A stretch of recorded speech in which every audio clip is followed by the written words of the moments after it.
اللہ رب العزت نے اپنی کتاب لا ریب فیہ کے اندر ارشاد فرمایا قل بفضل اللہ وبرحمتہ فبذالک فلیفرحوا هو خیر مما یجمعون۔ اس دلیل کو سمجھنے سے پہلے ایک تمہیدی بیان سمجھ لینا ضروری ہے تاکہ جو آنے والی دلیل ہے اس کی وقت اور عظمت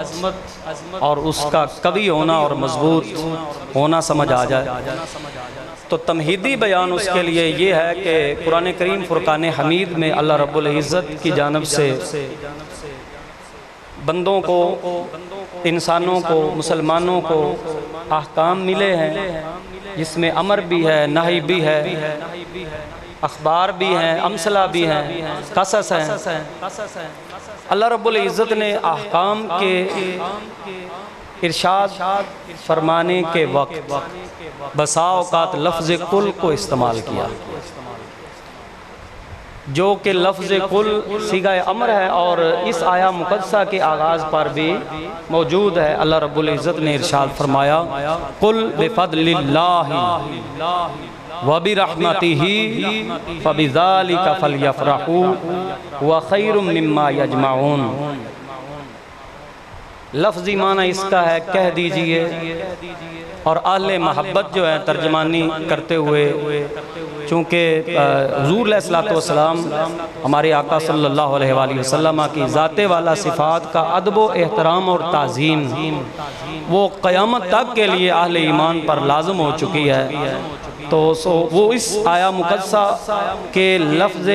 کلمہ اول کا ترجمہ کرتے ہوئے اس تعظیم اور ادب کو ملحوظ خاطر رکھتے ہوئے یہ ترجمہ کر لیتے ہیں فرما دیجئے،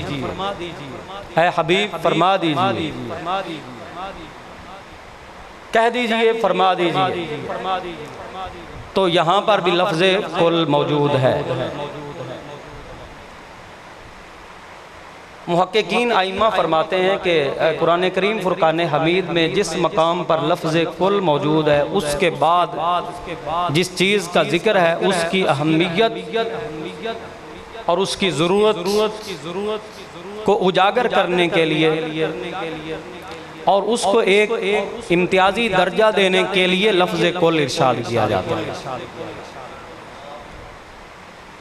علماء بلاغت نے بھی ایک قاعدہ وضع کیا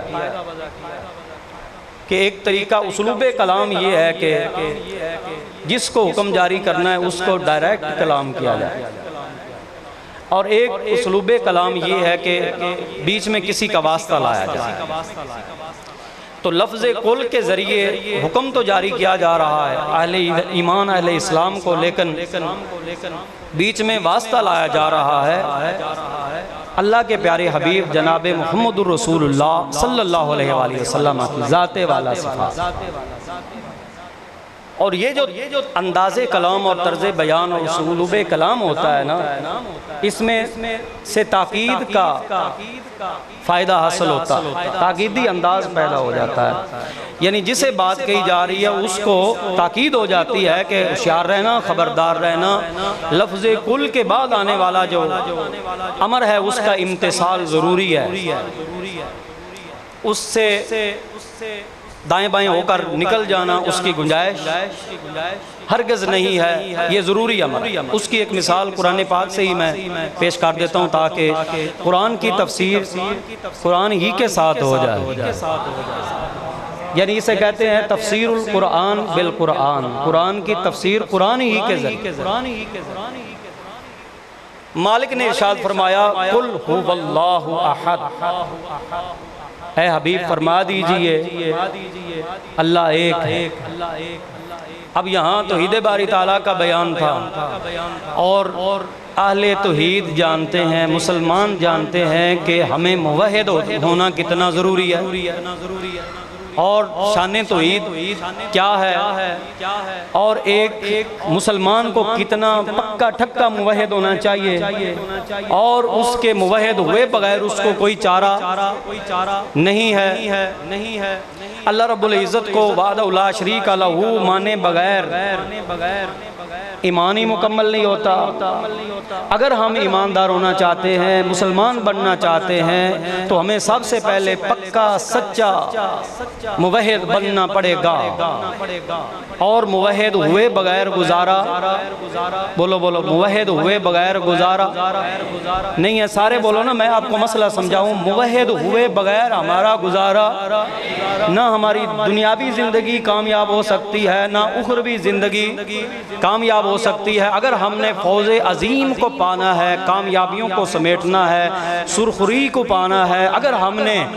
عزت کو حاصل کرنا ہے، عند اللہ مقبول و منظور ہونا ہے، دنیا اور آخرت کی عزتیں اور کامیابیاں سمیٹنی ہے، تو ہمیں موحد ہونا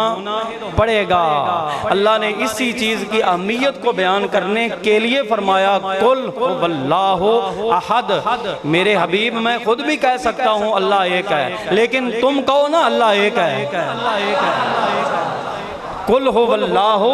احد، لوگوں کو کہہ دیجئے اللہ ایک ہے، اللہ ایک ہے، تاکہ تاکید پیدا ہو۔ اللہ کے حبیب جو پیغمبر خدا ہیں، جو اللہ کے نبی ہیں، جو رسول ہیں، خاتم الانبیاء ہیں، فخر الرسل ہیں، امام المرسلین ہیں، خاتم النبیین ہیں، رحمت للعالمین ہیں۔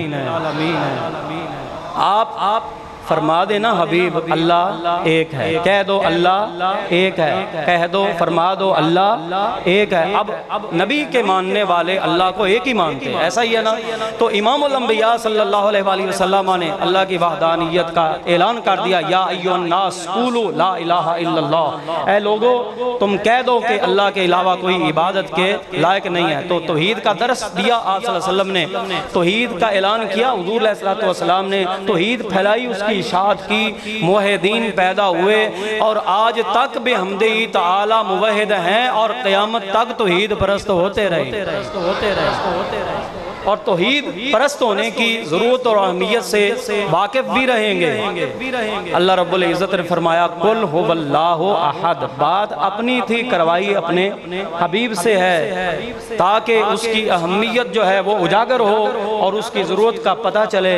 تو اگر یہ بات سمجھ گئے ہو تو پھر اس جگہ کا جو میں نے بیان کیا تھا، اللہ نے فرمایا قل بفضل اللہ وبرحمتہ فبذلک فلیفرحوا، جیسے ایک موحد سمجھتا ہے کہ توحید پرست ہوئے بغیر گزارا نہیں ہے، اس آیت کی روشنی میں یہ عرض کر دوں تو بے جا نہیں ہوگا کہ اہل محبت کہتے ہیں جشن میلاد منائے بغیر گزارا نہیں ہے۔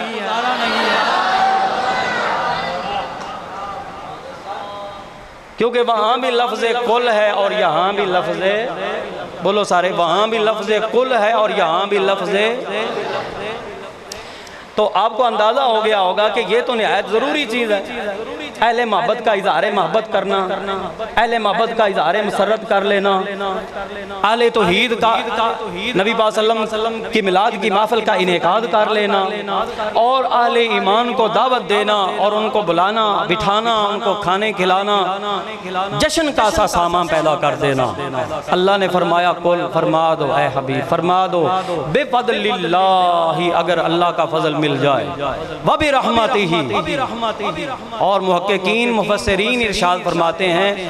بفضل اللہ وبرحمتہ، آگے جو حکم آ رہا ہے بعد میں، فلیفرحوا بعد میں آیا، اور فلیفرحوا جو صیغہ امر ہے اس کو بعد میں ذکر کرنا، اور ظروف کو پہلے ذکر کر دینا، بفضل اللہ وبرحمتہ، ظرف کی تقدیم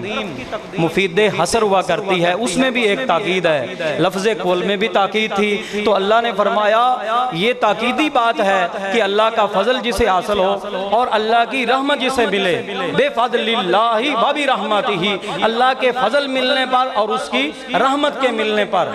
فرمایا فلیفرحوا، صیغہ امر بعد میں آ رہا ہے، فعل بعد میں آ رہا ہے، ظرف پہلے آ رہا ہے، اور تقدیم ظرف مفید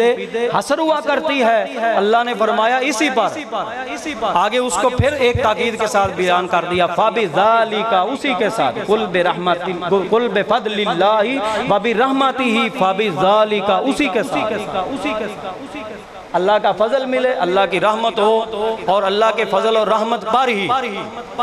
کیا ہونا چاہیے، فَلْيَفْرَحُوا، انہیں چاہیے کہ وہ خوشی کا اظہار کریں،